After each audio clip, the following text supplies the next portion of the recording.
Welcome to Coaches Weekly. I'm CJ Sunner here with head women's basketball coach Miranda Rogers.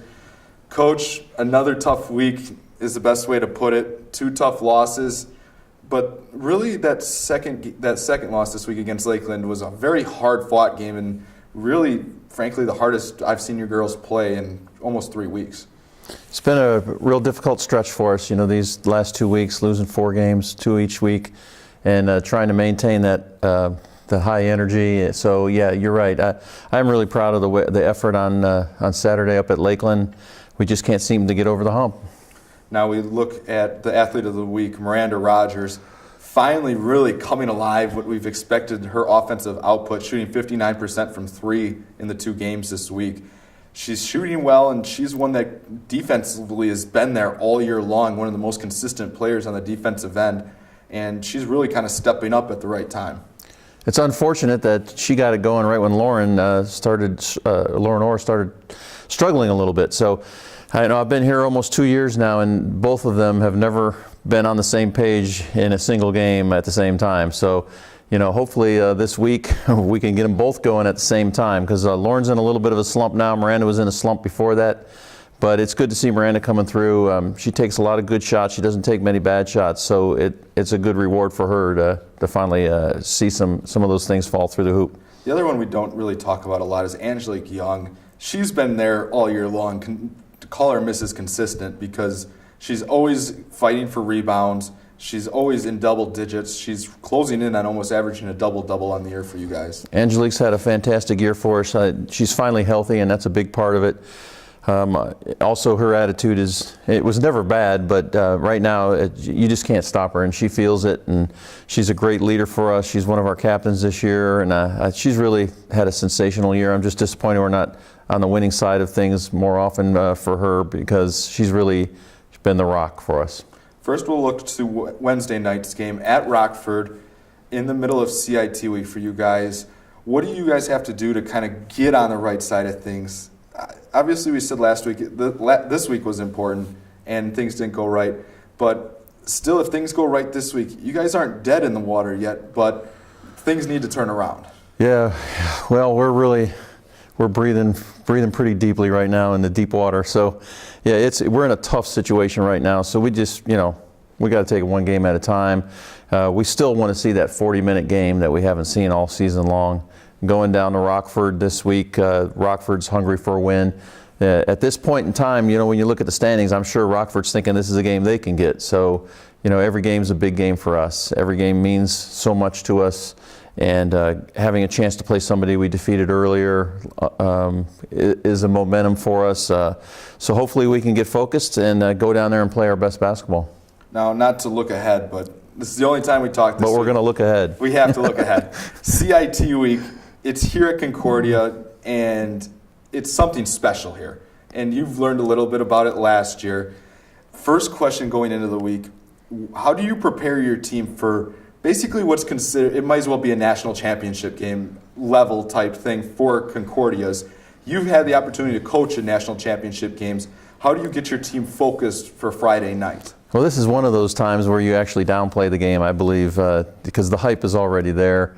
The girls are ready. They know what it's all about. We got a lot of veteran players that have played in 2 or 3 of these things.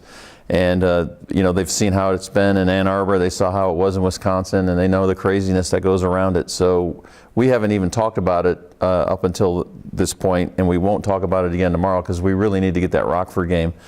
But, I think for the first time all year, I'll be doing more calming down than firing up. So actually, I'm kind of looking forward to that. I can save my voice a little bit and try to calm them down a little bit and get focused on the game and get rid of all the jitters that they're going to have, because most of these girls probably have never played in front of the amount of people that they're going to play in front of this weekend. Now, what kind of message do you give to your team? Obviously, you say you're going to calm them down, but that last little pump-up or thing you talked to them about right before they head out onto the floor for the final time to get the starting lineups and get going against a Mequon team that's playing good basketball, but once again, you guys beat them last year, so the girls are going to have the confidence that they can compete with Mequon very easily. They're highly motivated to get to the championship game of the CIT. I'll tell you that right now. So whatever it takes to get to that championship game, it just so happens that it's going to be Wisconsin Friday night at 6. So, the getting to that championship game, I think is in the back of everybody's mind, and they know they got to do well Friday to get there.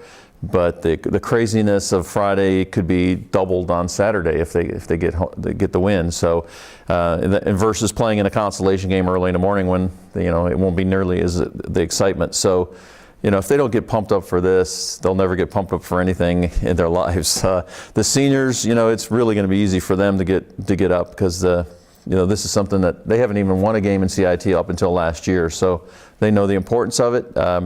It's going to be fun. I think with the energy level that will be there, that is one of our biggest strengths is our energy. When we play with a lot of energy, we play pretty darn well and pretty competitive. So there's no excuse in the world why you won't see a very competitive, high-spirited effort from the Cougars this weekend. And that's where you talk about dialing it back just a little bit and calming. You don't want those stupid fouls or just, you got to kind of coach it to the point that you don't want somebody to try to do too much or be a hero in the first 5 minutes of the first quarter and pick up stupid fouls and get yourselves in trouble. Which we've done previous to this too. So yeah, it is a scary thought. But maybe I'll have to use a few timeouts earlier in the game than I ever do to settle them down. We'll see how it goes, but we're really, really looking forward to it. And the community here is, the biggest thing is all the people that are working so hard to make this, including yourself, is making this thing so special. And that's the other thing that we need to make sure we communicate to our players is there's so many people who have done so many unbelievable, wonderful things, a lot of hours of work to make this thing sensational. And the worst thing we want to do is go out there and lay an egg and embarrass the university. Now, you've been a part of many big games in your coaching career, a long, long career that we've gotten to talk about before. What are a couple big game moments that have stick out in your head, either as a player or as a coach? Those underdog years, much like we're in a situation now, those are the ones I'm most proudest of. But coaching at 7 national championship tournaments in the NAI level, winning 2 of them, but I think the most memorable one was the one where we backed our way. We didn't back our way in. We fought like crazy in our district, got to the national tournament, and then went out there and actually won a couple games at the national tournament with an underdog team. And those are the memories, the underdog memories. The second season where we were defending national champs was a tough season, and I was really proud of that team too. We went coast to coast from the first poll to the last poll, #1, and that was something special too. But playing in front of your home crowd like we're going to do this weekend, you can't match that. Now, final thing, looking at this whole week as a whole, I've watched the movie a few times, and I know you have too. Being a baseball person, 4 days in October, the story of the Boston Red Sox being down 3-0. And I kind of feel like you guys are that kind of team. Obviously not on the professional level, but if you can don't let us win this one against Rockford, and then if you guys win against Mequon, you have a team that they build on momentum very well. And you kind of can get that momentum rolling. That snowball effect could really hopefully get something special going. Yeah, there would be nothing better than to play up to our potential here the last 3 weeks of the season, because we definitely have the ability to make some waves in this conference. If nothing else, be a spoiler at this point. But that momentum also carrying over to our next season as well is big on my mind, because we're trying to build something special here at Concordia. And momentum is what it's all about. And we just haven't been able to get over that hump. And like you said, I mean, the timing could be still good for us to do that and really carry us into some really neat things happening here the last several weeks of the season. Well, I'd like to thank you for coming in, Coach. CIT is upon us. Cougars will be at Rockford on Wednesday night. First off, I'll have the radio call live at mixerlr.com/CUCougars.